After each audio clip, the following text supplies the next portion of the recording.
Hello दोस्तों, एक बार फिर से आप सभी लोगों का YRS क्लास में बहुत बहुत स्वागत है। तो दोस्तों, हम पढ़ रहे हैं क्लास 10 विषय रसायन विज्ञान।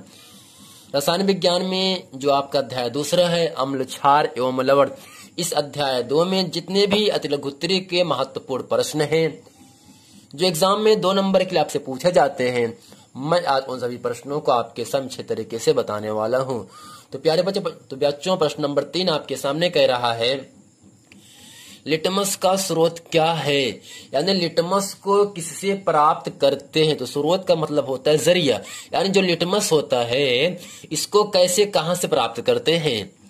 तो इसके उत्तर में लिखेंगे हम, लिटमस थैलोफाइटा वर्ग से संबंधित शैवाल से निष्कर्षित किया जाता है। यानी प्यारे बच्चों, जो लिटमस है ये थैलोफाइटा वर्ग से संबंधित होता है और शैवाल से निकाला जाता है, शैवाल से प्राप्त किया जाता है।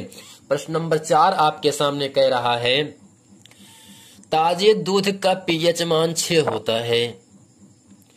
दही बनने पर इसके पीएच मान में क्या परिवर्तन होगा। यानी बच्चों, जो ताजा दूध होता है उसका जो पीएच मान होता है वो आपका 6 होता है, जबकि जब यही दूध जब दही बन जाता है तब इसके पीएच मान पर क्या चेंजिंग आता है, क्या परिवर्तन होता है। तो इसके उत्तर में हम जानेंगे, लिखेंगे, दही दूध से अधिक अम्लीय होती है। यानी बच्चों, जो दही होता है वो अधिक खट्टा होता है, किसकी तुलना में, दूध से। तो दही क्या है, दूध से अधिक अम्लीय होता है, अतः दूध से दही बनने पर दही का पीएच मान 6 से कम हो जाएगा। यानी जो दही होता है वह दूध से अधिक अम्लीय होता है, अतः दूध से दही बनने पर, यानी जब दूध से दही बन जाता है तब दही का पीएच मान 6 से कम हो जाता है। प्रश्न नंबर 5 आपके सामने कह रहा है, क्षार तथा क्षारक में क्या अंतर है। बहुत ही महत्वपूर्ण प्रश्न है। इसके उत्तर में लिखेंगे, जो क्षारक जल में विलय होते हैं, यानी जो क्षारक जल में घुल जाते हैं, विलय का मतलब घुलना, यानी जो क्षारक जल में पानी में घुल जाते हैं वे क्षार कहलाते हैं।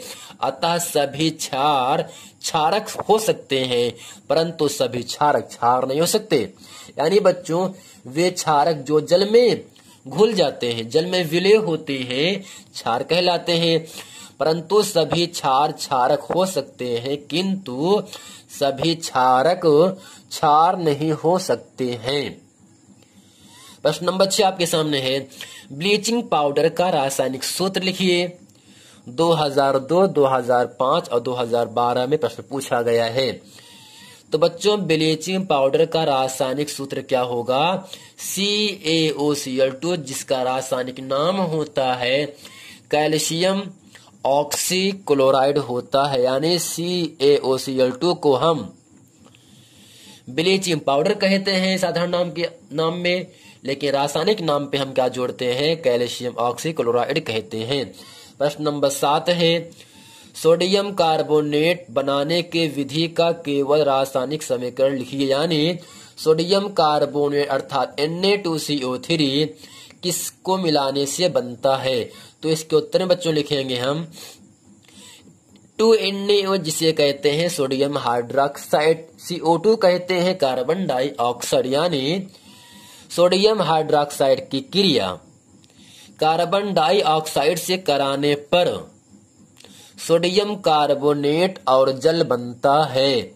यानी बच्चों, जो Na2CO3 है इसका रासायनिक नाम होता है सोडियम कार्बोनेट। ये कैसे बनता है, जब सोडियम हाइड्रोक्साइड की क्रिया कार्बन डाइऑक्साइड से करा देते हैं तब सोडियम कार्बोनेट बनता है और सोडियम कार्बोनेट बनने के साथ साथ ही जल भी बनता है।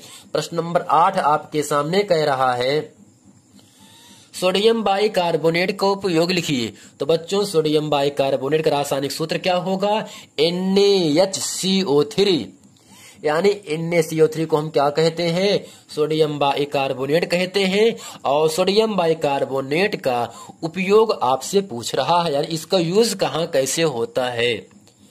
तो बच्चों, इसके उत्तर में लिखेंगे हम, आग बुझाने वाले यंत्रों में सोडियम बाइकार्बोनेट अर्थात NaHCO3 का उपयोग किया जाता है। दूसरा है सोडा वाटर बनाने में, यानी जो सोडा वाटर होता है उसको बनाने में हम सोडियम बाइकार्बोनेट का उपयोग करते हैं। प्रश्न नंबर 9 आपके सामने कह रहा है साधारण फिटकिरी के उपयोग लिखिए। बहुत ही महत्वपूर्ण प्रश्न है, तो इसके उत्तर में लिखेंगे हम जल साफ करने में, यानी पानी को साफ करने में फिटकिरी का उपयोग किया जाता है। औषधि के रूप में यानी दवा के रूप में भी फिटकिरी का उपयोग किया जाता है। जबकि रक्त के बहाव को रोकने के लिए हम फिटकिरी का उपयोग करते हैं। जब आप शेविंग बनवाते हो तो आपको कहीं कट जाता है चेहरे पर ना, तो जो आपके नेल कटर होते हैं, जो आपके हेयर कटिंग होते हैं, वो करते क्या है, आपके चेहरे पर जो खून जो रक्त बहता रहता है उस पर फिटकिरी को लगा देते और फिटकिरी जो होता है वह खून को बहने से बचाता है। यानी पानी को साफ करने में, दवा के उपयोग के लिए, रक्त को बहने से रोकने के लिए हम फिटकिरी का उपयोग करते हैं। प्रश्न नंबर 10 है नवसादर के 2 उपयोग लिखिए। तो बच्चों नवसादर का सूत्र होता है NH4Cl, जो यहाँ ऊर्ध्वपातन का गुण प्रदर्शित करता है। यानी जो नवसादर होता है इसका उपयोग कहाँ कैसे होता है, तो इसके उत्तर में लिखेंगे हम प्रयोगशाला में अभिकर्मक के रूप में। नंबर 2 कपड़ों की रंगाई में। तो दोस्तों यहाँ पर प्रयोगशाला में अभिकर्मक के रूप में और कपड़ों की रंगाई में भी हम नवसादर का उपयोग करते हैं। प्रश्न नंबर 11 आपके सामने कह रहा है गंदे जल को स्वच्छ करने के लिए, यानी गंदे पानी को साफ रखने के लिए किस रासायनिक पदार्थ का प्रयोग करते हैं, इसका अणुसूत्र लिखिए। तो बच्चों आपको ध्यान रखना है गंदे जल को स्वच्छ रखने के लिए हम पोटाश फिटकिरी का उपयोग करते हैं, जबकि फिटकिरी का सूत्र होता है K2SO4 Al2SO4 का होल थ्राइस इंटू 24H2O होता है। प्रश्न नंबर 12 आपके सामने कह रहा है अम्लीय लवण किसे कहते हैं। अम्लीय लवण किसे कहते हैं, इसके 2 उदाहरण दीजिए। तो बच्चों इसके उत्तर में हम सबसे पहले काले पेन से हेडिंग करके लिखेंगे अम्लीय लवण। इसमें लिखेंगे वे लवण जिनमें एक या एक से अधिक विस्थापनीय हाइड्रोजन परमाणु होते हैं अम्लीय लवण कहलाते हैं। यानी जिस अभिक्रिया में हाइड्रोजन एक या एक से अधिक विस्थापित हो जाता है, हट जाता है, और उनके स्थान पर कोई दूसरा तत्व आ जाता है, तब इसे हम कहते क्या है, अम्लीय लवण कहते हैं। उदाहरण के लिए नंबर 1 है सोडियम बाइकार्बोनेट, जिसका सूत्र होता है NaHCO3। इसका उपयोग हम आग बुझाने और सोडा वाटर में भी इसका उपयोग करते हैं। दूसरा आपका है सोडियम हाइड्रोजन सल्फेट, जिसका सूत्र होता है NaHSO4। तो प्यारे बच्चों उम्मीद करते हैं अम्लीय लवण किसे कहते हैं और अम्लीय लवण के 2 एग्जाम्पल मैंने आपके सामने अच्छे तरीके से बता दिया।